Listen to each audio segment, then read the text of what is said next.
Democrat whip is recognized.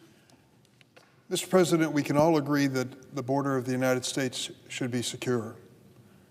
And of course, we must deport any dangerous individuals who are here unlawfully. But the executive orders that President Trump signed this past week don't target criminals. In fact, President Trump terminated a Biden administration policy that required immigration officials to prioritize for arrest and deportation individuals who threaten public safety or national security. Instead, President Trump has authorized Immigration and Customs Enforcement officers, known as ICE officers, to make arrests in schools, churches, and courthouses across the country. The President has reportedly even directed ICE to set quotas for arrest, ramping up from a few hundred a day to more than 1,500 per day. These kinds of arbitrary quotas will ensure that essential workers, family members of U.S. citizens, and so many others who are no threat to this country and are not criminals are caught up in these mass deportations. For example, just this weekend, Trump officials stated that the raids they conducted were targeted toward criminals. Yet in Chicago, a husband and father with no criminal history was reportedly arrested by ICE on his way to work. His family was only made aware that something was wrong when he didn't show up at his shift. In New Jersey, ICE agents detained and questioned a military veteran and U.S. citizens simply because they weren't carrying on their person a passport or a license. These actions, like many of the President's decisions on immigration, have nothing to do with protecting public safety or national security. President Trump has also suspended the refugee admissions program. Why is that important? Well, because when American soldiers go overseas to represent this country and to risk their lives for the country that they've sworn allegiance to, the United States, many times they rely on local citizens in those countries to help them. That's what happened in Afghanistan. Men and women risked their lives to step forward and to help our troops, many times to risk their own lives in the service of their country and doing it for the United States. They included families of Afghans who are now facing persecution for that political decision to help the United States. We have offered to them, after going through extensive background checks, an opportunity to come to the United States. Same thing is true with Uyghurs fleeing Chinese persecution and the Rohingya fleeing Myanmar's military dictatorship. Many of these refugees literally wait for decades to come to the United States lawfully, and all must undergo extreme, rigorous vetting before coming. But the President canceled flights for approximately 10,000 refugees who had been approved to travel to the United States after waiting for long periods of time and going through extensive background checks. This includes nearly 1,600 Afghans who had been cleared for resettlement. Many of them risked their lives for the United States cause, and we were giving them safety and security. Those flights have been canceled by President Trump. Many of them fought alongside U.S. troops. Others are family members of U.S. service members. Flights were even stopped for Afghan children reuniting with their families in the United States. Stopping these flights makes America less safe. It is needlessly cruel to American families waiting to be reunited with loved ones. It also sends a message to allies supporting our troops around the world that we will not protect them if they face retribution for helping the United States. Additionally, President Trump is attempting to deny birthright citizenship to children born in the United States if their parents are not citizens or lawful permanent residents. This is a clear violation of the Constitution. I want to read the first sentence of the 14th Amendment to the Constitution. It is explicit.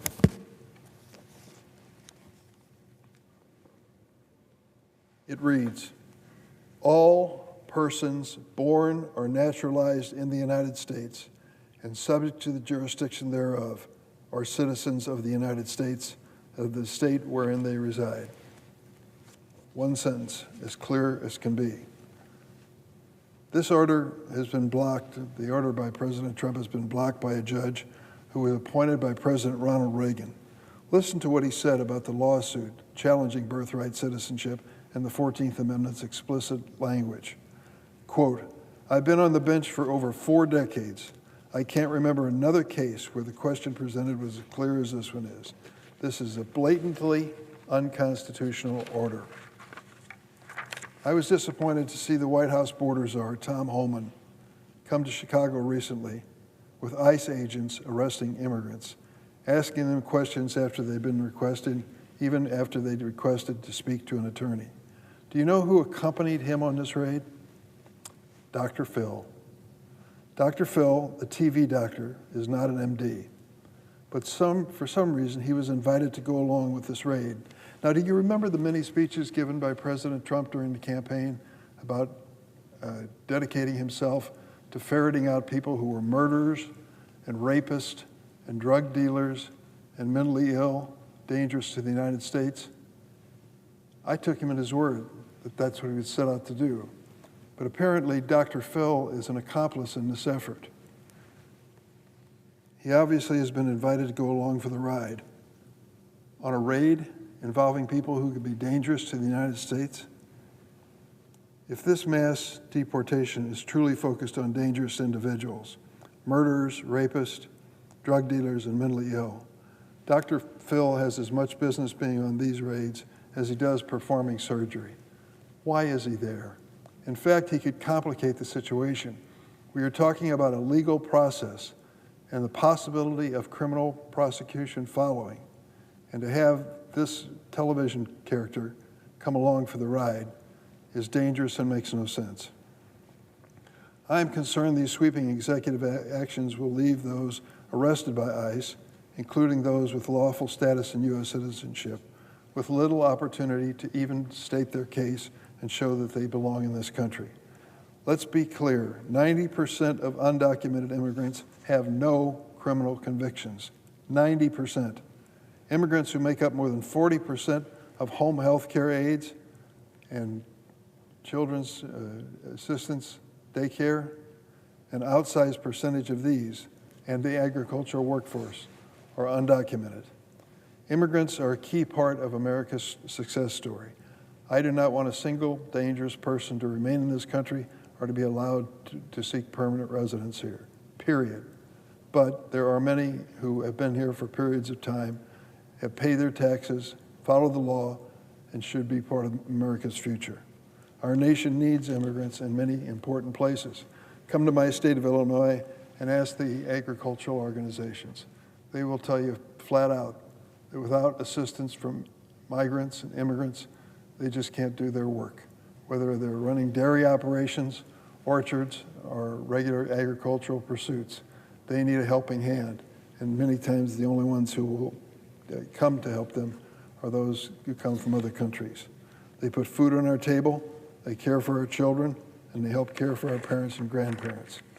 Many of these people are dreamers who grew up alongside our kids and have gone on to serve our nation as members of the armed services, doctors, and first responders. They believe in the American dream, and I will continue to fight to protect them for as long as I serve in the United States Senate. There is no room in this country for dangerous people, but there's plenty of room for those who aspire to make this a better nation. We should be fair in making a distinction and realizing the difference is significant. Mr. President, I yield the floor. The clerk will call the roll. Ms. Alston Brooks.